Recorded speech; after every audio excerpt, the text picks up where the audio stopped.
Morning, everyone. Morning. It's lovely to see you all smiling at me and up the corridor.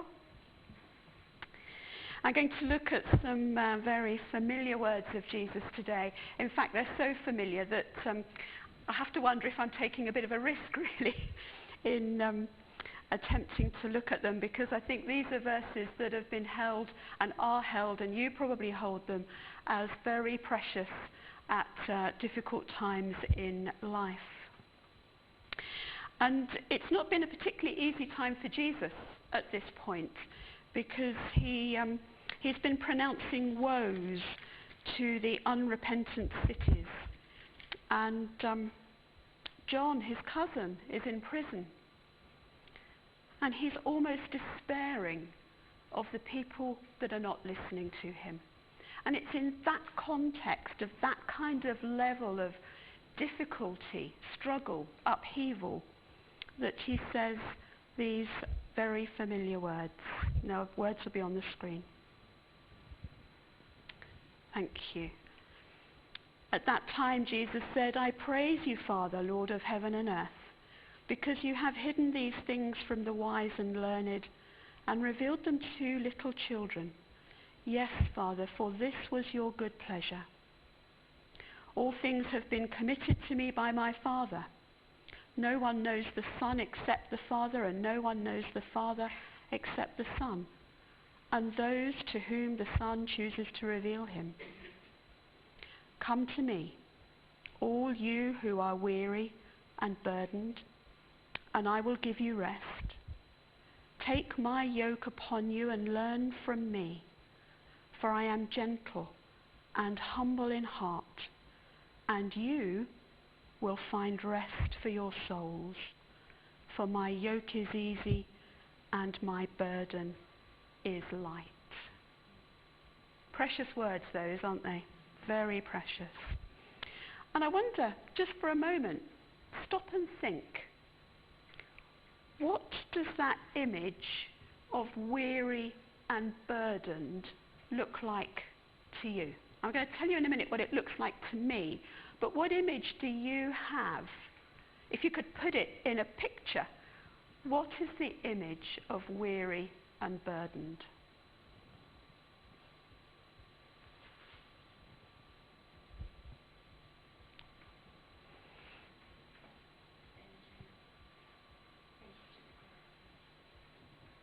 Okay.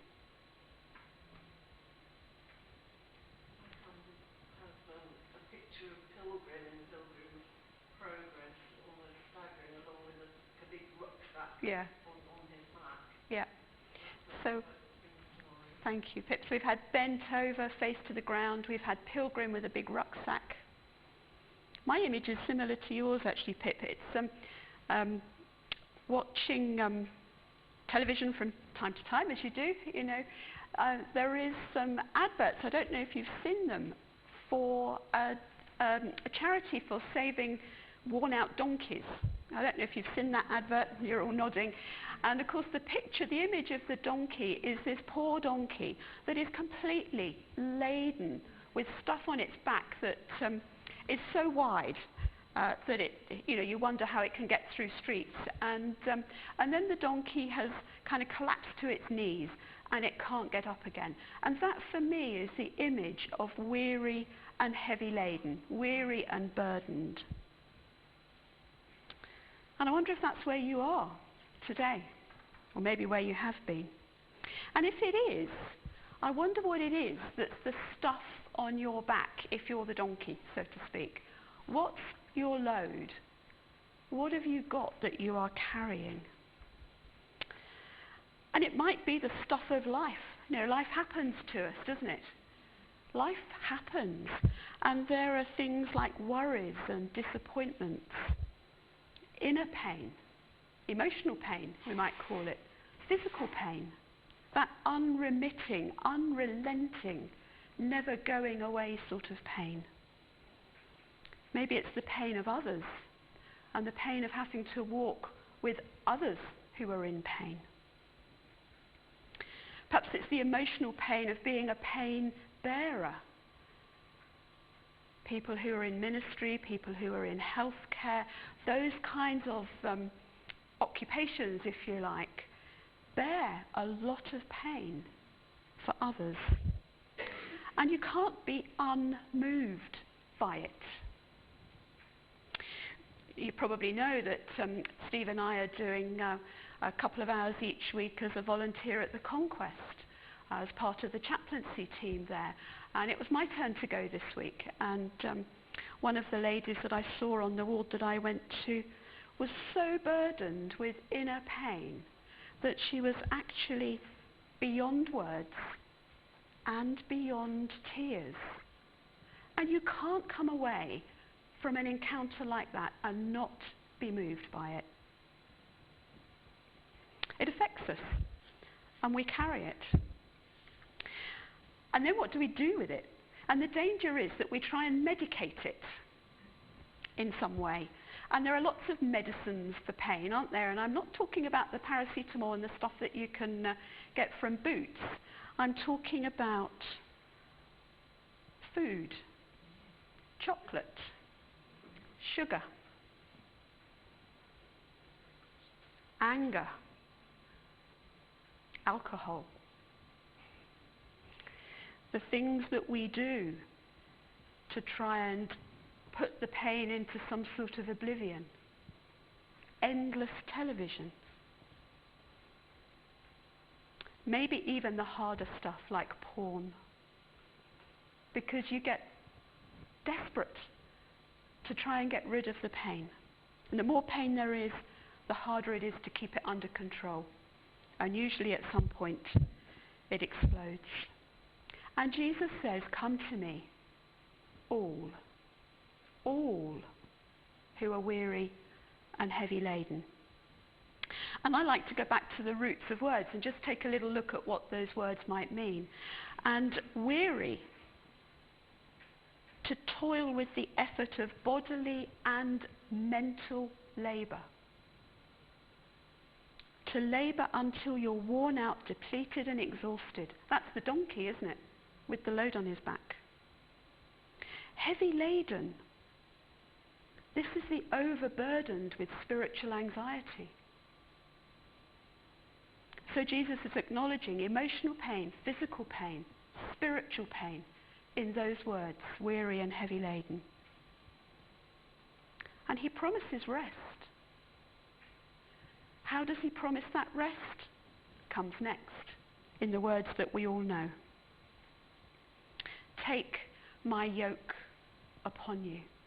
And I love it when Jesus does this, because he's kind of talking about two different things at once here, and the people who he was talking to would have known that he was talking about one aspect, but underneath there was another meaning too. Jesus lived the land, didn't he? He was a carpenter. He knew the farming stuff. He probably made yokes. He knew the importance of a yoke and its balance and its fit and its weight. And I looked up the other day what a yoke meant. You know, was there anything more to learn about yokes than I already knew? Because we all know, don't we, that a yoke is generally a fixed beam across the necks and around the necks of two animals, and the idea is that it enables the two animals to pull together as a team so that the two can be more effective than one in ploughing a heavy field and getting the job done. And that by the two animals working together, there is a sense of shared labour. And that's quite often the interpretation that's brought, isn't it, to yoke. And that's fine, because it's part of what the meaning is. But there is another sense. I discovered the other day that although yokes are made to fit animals, and they need to be comfortable if they're going to be effective, they have a distinct disadvantage.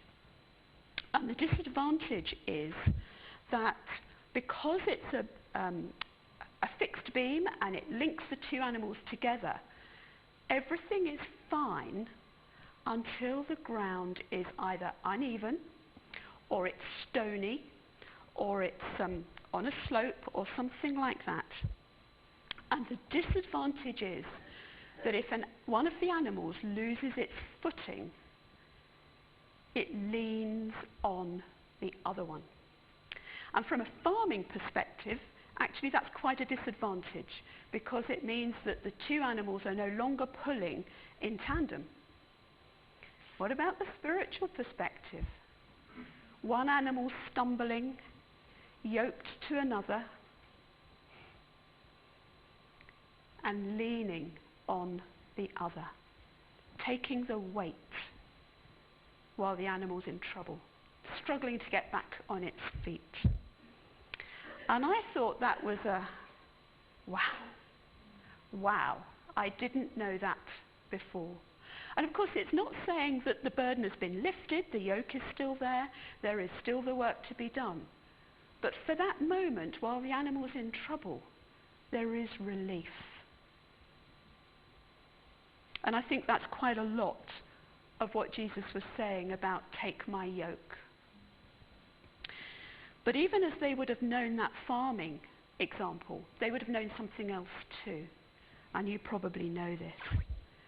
The yoke was the way that the Jews at the time of Jesus referred to the law of Moses. And when the rabbis were debating the endless translations of how do you interpret the law in order to live everyday life, they would debate with one another, and they would take different emphases. So the different rabbis had kind of different schools of thought, if you like. And when students were thinking about becoming rabbis, they would sit at the feet of rabbis and learn, and they would seek then to find a rabbi whose interpretation they could identify with. And when that rabbi then was going to invite that student to become his disciple, he would say, take my yoke upon you. Take my interpretation of how to keep the law on you.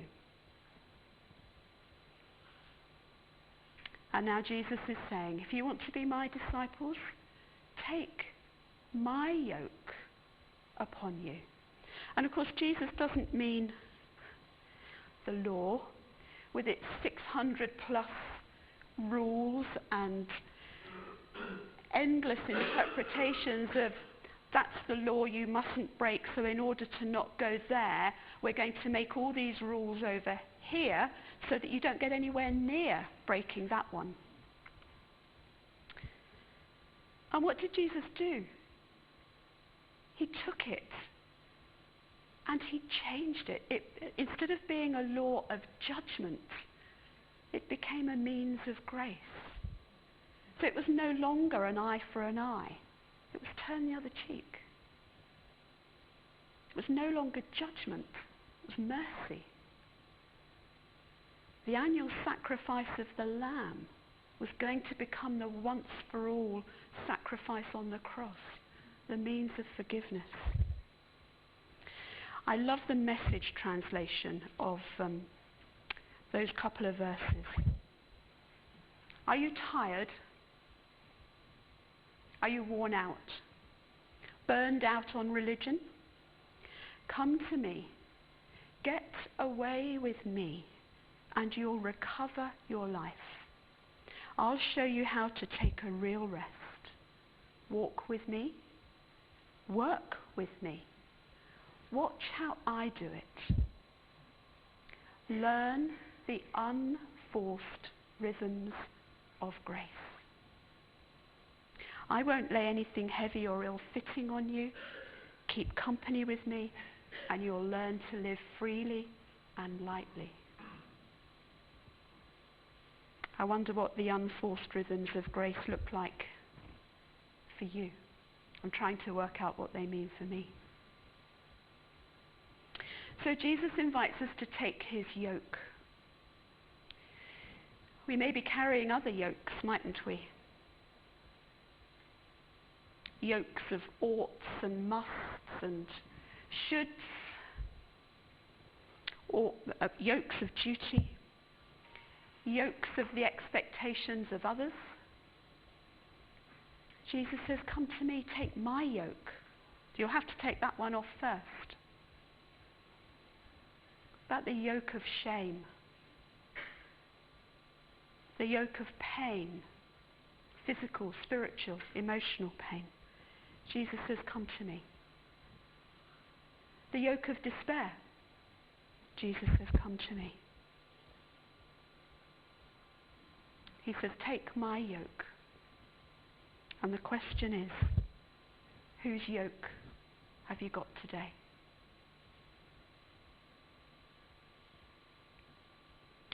I'd like to finish by inviting you to join with me in a prayer. And this is a prayer called the Not Prayer. K-N-O-T. The Not Prayer. It'll be up on the screen. But I've also, there are tidier ones at the back. I tore this one. At the back on the little table there are copies of this. And if you want to take one as you go later on, feel free to pick one up. Thanks, John. So join with me as we say this prayer together. Dear God, please untie the knots that are in my mind, my heart and my life.